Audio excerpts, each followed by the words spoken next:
So this is the tank right now, and I have been constantly stressing out about this stupid little box of water. Not because of these guys. These guys aren't too much of a problem. But because of this little gentleman. So he kind of just spends all day getting a mouthful of sand, going right over top of my coral, and then gradually sifting that sand out through his... Yes, hello, I see you. You're very cute. Sifting that sand out through his gills, usually directly on top of my other coral. And when things like this little mushroom get sand on them, yeah, there you go, prime action shot. But yeah, when the mushroom or other things get that sand falling on top of them, if you don't blow it off, it'll actually damage the flesh and can cause infection and usually kill the coral. So this little guy, as he's demonstrating for us right now, is really good at just dumping rocks on absolutely everything all the time. Yeah, you. This is a bullet Goby, by the way. It's not so bad when he's picking at the rocks. It's just like when he's getting into the substrate. Also, you probably can't see in this video, but the tank is so cloudy right now. Like, it's really cloudy, and that's kind of a problem because it's upsetting everything else. Like, this poor torch is so sad. Well, I have a little bit of salt drips on the outside and a clownfish. But yeah, so sad. So sad, the torch. And that's like, it's a really fancy, nice torch, and I would like it to survive, and it's having a rough go. You can see more so from this side. We got some exposed skeleton bits, and like some of those little tentacles are real sad. I moved it over here so it would be in less flow to try and help it out a bit, but ay caramba, she's in a rough go. I also had this new fish that I added in, and you probably can't see it at all, but basically in underneath that rock, yeah, you can't see it at all. Anyway, it's a high fin dartfish, and flagtail dartfish, I should say, and it pretty much went under this this like little coral section here, like the dead coral skeleton that looks kind of like a mangrove.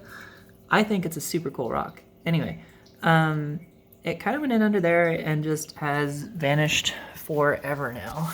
So that's its life. It went under the rock. I squirt frozen mysis and other food at its head, and that's kind of its life. It's could be better. Was not exactly what I was hoping for when I added it as a fish, because much like these clowns, who usually just kind of chill in this one corner and don't do anything ever, I was hoping for a fish who would be kind of out and doing stuff. At least the Goby is, a lot of the time, and the shrimp kind of just hangs out underneath stuff as well. He doesn't really interact with the fish as much as I thought he would, but c'est la vie. For anyone who's wondering, this is a innovative marine. I am 25, hence innovative marine. Lagoon, so it's a shallow lagoon tank. 2 foot. But yeah, and I just have a little AI prime over the top, which I'm thinking about replacing with a Kessil. I would love to get a Kessil A360X, but the problem is that it's like $900 by the time you're done in Canada, which is way too much dollars for a light that's going to do technically the same thing. So I don't know, maybe I'll do like a Radeon XR15 or something. I honestly don't know. I love the shimmer. I don't particularly love the AI Prime shimmer. I think it's still not bad, but yeah, I'd really love to have like a Kessil A360X or like the AP9X, but both of those are technically overkill for such a shallow little tank, and as you can tell, I don't really have a ton of SPS. I have like a few little pieces here and there.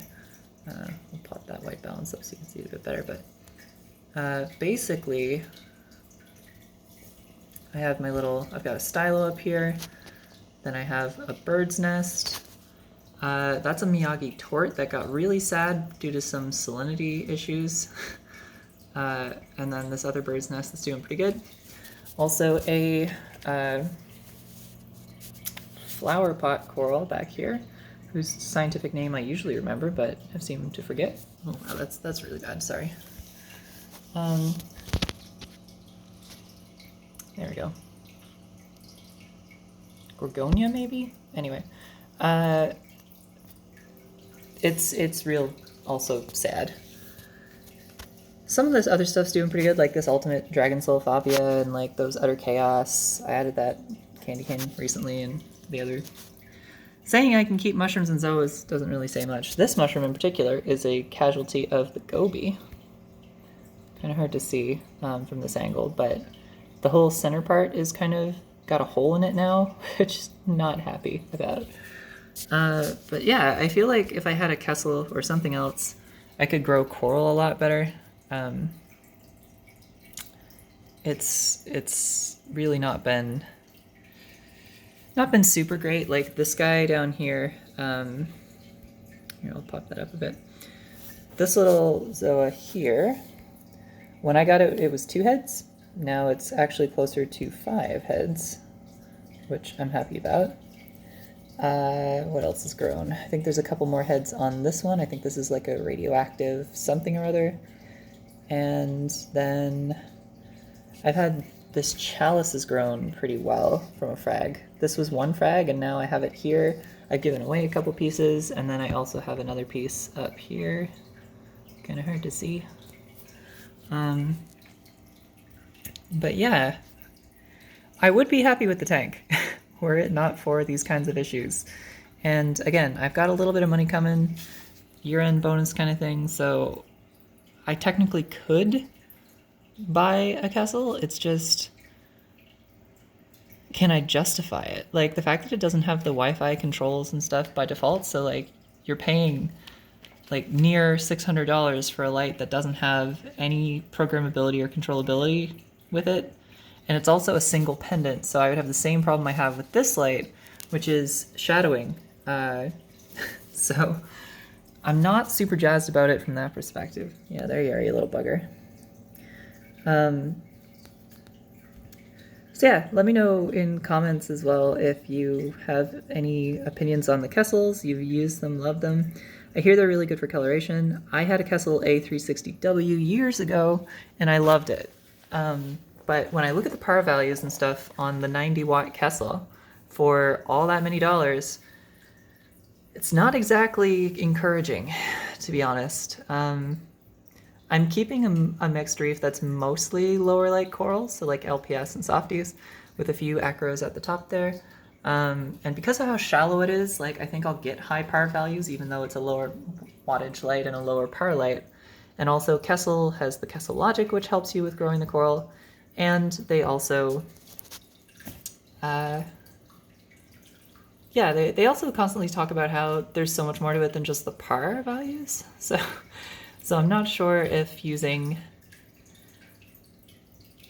I don't know, if maybe I'm overplaying the par values that I see, but I feel like for them to say that is like, oh yeah, it's bigger when it isn't cold kind of thing.